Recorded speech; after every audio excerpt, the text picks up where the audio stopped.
Hello friends, class 12 के physics के new lecture में आपका स्वागत है। आज का जो टॉपिक होगा काफ़ी इंपॉर्टेंट होंगे, काफ़ी मस्त टॉपिक, काफ़ी बेहतरीन टॉपिक होगा। इसको लास्ट तक देखें जरूर। टॉपिक छोटे होंगे, ज़्यादा बड़े नहीं होंगे, छोटे शॉर्ट वीडियो होंगे। ये काफ़ी मस्त टॉपिक होगा जिसका नाम क्या है, विद्युत फ्लक्स। ये हमेशा एग्जाम में आपको पूछे जाते हैं ऑब्जेक्टिव में, ठीक है। इसके मात्रक, इसके बीमा सूत्र, ये कौन सी राशि है, ठीक है, और इसके बीच का कोण क्या होता है, सभी ये पूछे जाते हैं, राइट। तो सबसे बड़ी बात क्या होती है कि हम फ्लक्स किसे कहते हैं, विद्युत फ्लक्स किसे कहते हैं, ठीक है। फ्लक्स के मतलब होता है कि क्या ना, कि मानते हैं यदि कोई आपका ये क्या बच्चे, ये कोई आपका आवेशित पृष्ठ है, क्या है, आवेशित पृष्ठ है, और क्या ये विद्युत क्षेत्र, इसमें क्या है, विद्युत क्षेत्र है। अब इस पृष्ठ से कितनी विद्युत बल रेखाएं गुजर रही है, ठीक है, कितनी बल रेखाएं गुजर रही है, इसी की संख्या को हम लोग क्या कहते हैं, विद्युत फ्लक्स कहते हैं। एक्चुअल ये जो पृष्ठ होते हैं ना, ये क्या करते हैं ना, विद्युत फ्लक्स की संख्या को भी मापता है, समझे। तो विद्युत फ्लक्स कोई बड़ी बात नहीं, एकदम छोटा है, मस्त टॉपिक है। तो विद्युत फ्लक्स समझ गया है कि मतलब कोई एक गोला पृष्ठ होगा, बंद पृष्ठ है, उस बंद पृष्ठ है, वो काल्पनिक होता है, कोई एक्चुअल वास्तविक नहीं होता, काल्पनिक होता है। उसे कितनी बल रेखाएं, विद्युत बल रेखाएं गुजर रही है, जितनी बल रेखाएं गुजरेगी उसी की संख्या को हम लोग क्या कहते हैं, विद्युत फ्लक्स कहते हैं, समझे। विद्युत फ्लक्स जो कि आपका हर जगह, मतलब बंद पृष्ठ के लिए विद्युत फ्लक्स इंपॉर्टेंट होते हैं, राइट। तो वो आपका टॉपिक है, यहाँ फिगर देख रहे हैं कि ये क्या एक बंद पृष्ठ है, इससे क्या कि बहुत सारी विद्युत बल रेखाएं गुजरी है, मतलब अनेकों संख्या में गुजरी हुई है। जितनी संख्या गुजरती है उसी संख्या को हम क्या कहते हैं, विद्युत फ्लक्स कहते हैं, ठीक है। तो इसका डेफिनेशन देखेंगे, किसी विद्युत क्षेत्र के काल्पनिक पृष्ठ से गुजरने वाली विद्युत बल रेखाओं की संख्या को विद्युत फ्लक्स कहते हैं, ठीक है। ये बता ना, ये मतलब जितनी रेखाएं गुजर रही है इसी की संख्या को हम लोग क्या कहते हैं, विद्युत फ्लक्स कहते हैं, ठीक है। ये कैसे सूचित करते हैं बाबू, फाई ई से सूचित किया जाता है। कैसे सूचित करते हैं, फाई ई से, राइट। जब फाई ई से सूचित करते हैं, अब थोड़ा देखें इसका सूत्र क्या होता है। सूत्र क्या होता है बाबू, अगर मान लेते हैं यदि इसके विद्युत क्षेत्र क्या हो जाएंगे, ई हो जाएंगे, ठीक है। इसका कोई अल्प क्षेत्रफल क्या हो जाएगा, डी हो जाएगा। ये मान लेते हैं भाई अल्प क्षेत्रफल है ना, अल्प क्षेत्रफल क्या हो जाएगा, डी हो जाएगा। तो विद्युत फ्लक्स क्या होता है देखेंगे, लिखते हैं। माना कि हम देख ले बोर्ड पर थोड़ा सा आता है लाइट, तो पढ़ाने में मज़ा नहीं आता है, इसी वजह से क्या प्रॉब्लम क्रिएट होता है हमारे साथ, ठीक है। तो थोड़ा सा और ये उधर जाएगा लाइन, तो थोड़ा सा मैं कर लूँ इधर यहीं पे, ठीक है, जो कि बिल्कुल परफेक्ट मैं खींचा हुआ हूँ, ठीक है। ध्यान दीजिए बच्चे, मैं यहाँ पे मैं ख़त्म कर देता हूँ। यदि मैं मान लूँ, माना कि, ठीक है, विद्युत क्षेत्र ई, विद्युत क्षेत्र ई अल्प क्षेत्रफल, अल्प क्षेत्रफल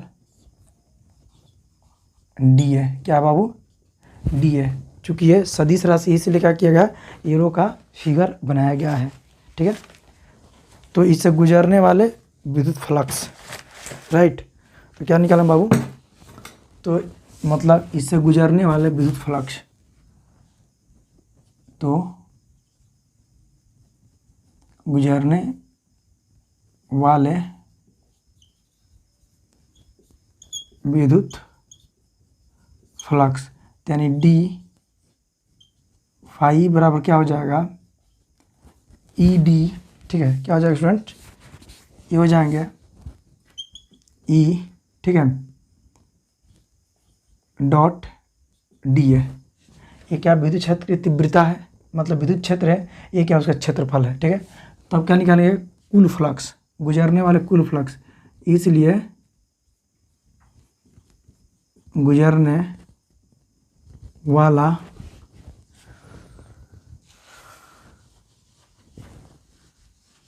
क्या, गुजरने वाला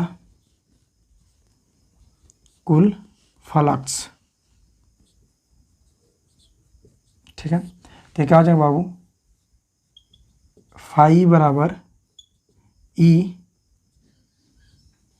डी है, ठीक है। तो ये फाई ई बराबर क्या होगा स्टूडेंट्स, ये डॉट प्रोडक्ट है, तो ये क्या हो जाएंगे, ई D A cos theta, E D A cos theta. यहाँ पे थीटा क्या बाबू, देखिए थीटा क्या है, क्षेत्र और विद्युत बल के बीच का कोण है। ठीक है, दोनों एक दूसरे क्या है, लंबवत है। लिखेंगे चूंकि थीटा, ठीक है, थीटा अल्प क्षेत्र तथा विद्युत क्षेत्र के बीच का कोण है,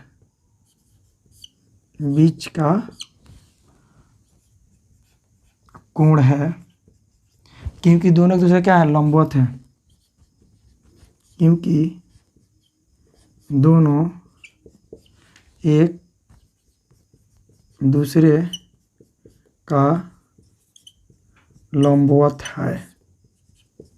ठीक है, जब लंबवत है स्टूडेंट्स, तो हम लोग क्या करेंगे बाबू, फाई ई बराबर ये क्या हो जाएगा स्टूडेंट, ये हो जाएंगे ई डी ए कॉस थीटा। क्या हो जाएगा, ई D A cos theta, right. ये क्या हो जाएगा, ये हो जाएगा आपका ई डी ए कॉस थीटा, हो जाएगा डी ए कॉस थीटा। यदि थीटा पर 0 ले तो ये फाई ई का वैल्यू क्या होगा student, E D A cos 0, phi E बराबर सदिश ई, ये क्या होगा स्टूडेंट्स, डी ए, राइट।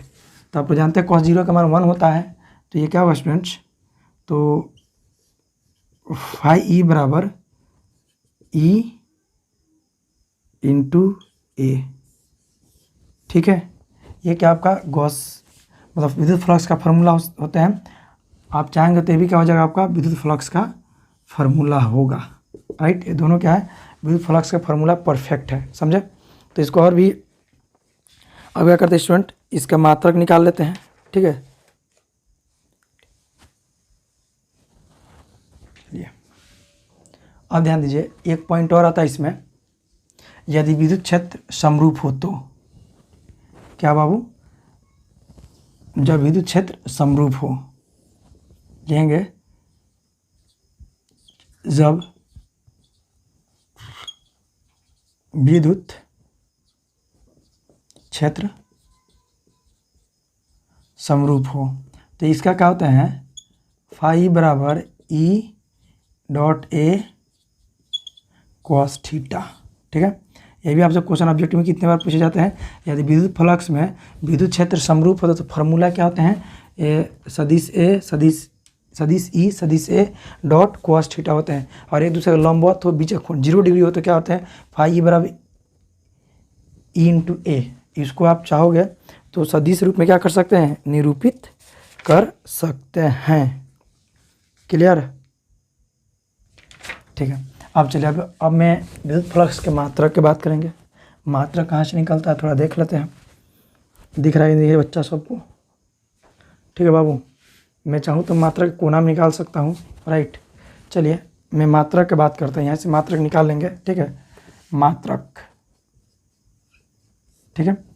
अब ध्यान देंगे, ई के मात्रक क्या होता है, ई विद्युत क्षेत्र है जिसको होते हैं न्यूटन प्रति कूलम, ठीक है। आज क्षेत्रफल है जिसका हो जाएगा मीटर स्क्वायर, ठीक है। तो ये क्या होता है स्टूडेंट्स, अब ध्यान दीजिए, फाई ई का मात्रक क्या हो जाएंगे, ई का मात्रक हो जाएगा न्यूटन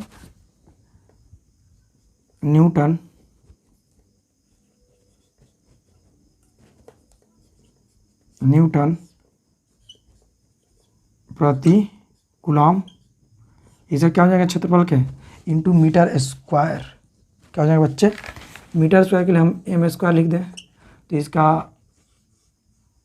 विद्युत फ्लक्स की मात्रा क्या हो जाएंगे, न्यूटन इंटू मीटर स्क्वायर प्रति कूलम, ठीक है। अब बात करते हैं इसके बीमा का, ठीक है। तो बीमा क्या होगा बाबू, बीमा के लिए मैं डिस्कस थोड़ा कर लूँ। तू ही दिन तू ही रात, नहीं होगा बच्चे। तो मैं एक साइड को मैं मिटा रहा हूँ आप लोगों के लिए, ठीक है। तो थोड़ा आप लोग देख लेंगे बच्चे। चलिए अब ध्यान देंगे, आप लोग बीमा की बात करते हैं तो बीमा मात्रक से निकलते हैं, समझते हैं। बीमा मात्रक से निकलता है तो हुआ क्या, बीमा के लिए सूत्र रहता है न्यूटन बटा कूलम इंटू मीटर स्क्वायर। तो न्यूटन किसके मात्रक होते हैं, बल के मात्रक होते हैं। न्यूटन किसका मात्रक होता है, बल का। तो इसका होता है MLT के पावर -2। और कूलम के बीमा क्या होते हैं, AT। और मीटर स्क्वायर मतलब मीटर लेंथन होता है, सर्व लंबाई होता है। तो इसे क्या हो जाएगा, L स्क्वायर, राइट। जब L स्क्वायर होगा तो बाबू ध्यान देंगे आप लोग, ये हो जाएंगे बाबू M L के पावर 1 + 2 T के पावर -2 बटा AT, राइट। तो एक स्टेप और आगे बढ़ेंगे हम, तो क्या होगा, M L के पावर 3 ये हो जाएगा बाबू, और क्या हो जाएगा T के पावर -3 A के पावर -1। ये क्या होते हैं, विद्युत फ्लक्स के बीमा होते हैं। क्या होते हैं, विद्युत फ्लक्स के बीमा। 3 कैसा आया, जब ये ऊपर जाएगा तो -1 होगा, जब बेस सेम होते हैं तो पावर जुटते हैं। आप 9th में पढ़े होंगे, A के पावर M गुने A के पावर N बड़ा A के पावर M + N, ठीक है। चलिए तो ये बात कर लो, ये राशि कौन सी है, ठीक है। ये राशि कौन सी है, बार बार पूछा जाता है, ठीक है। चलिए तो मैं इसे मिटा दूं। ये राशि की बात करते हैं, यह एक अदिश राशि होता है। राशि कौन सा है बाबू, राशि की बात करें, अदिश राशि है। 1 नंबर का ऑब्जेक्टिव मिल गया, 2 नंबर का मिल गया, मात्रक मिल गया, 3 का ऑब्जेक्टिव मिल गया, ठीक है। यह अदिश राशि है।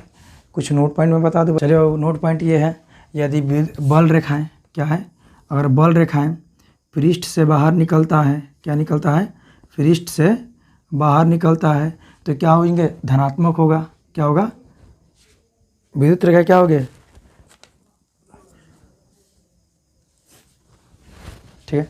विद्युत फ्लक्स क्या होगा बाबू, विद्युत फ्लक्स जो होगा, विद्युत फ्लक्स क्या होगा, धनात्मक होगा। क्या होगा बाबू, विद्युत फ्लक्स धनात्मक होगा। यदि यही बल रेखाएं, दूसरा नोट पॉइंट समझिए, और पृष्ठ में जाता है, कहाँ जाता है बाबू, पृष्ठ की ओर जाता है, तो विद्युत फ्लक्स क्या होंगे, ऋणात्मक होंगे। हमेशा पूछता है बाबू, विद्युत फ्लक्स क्या होगा बाबू, विद्युत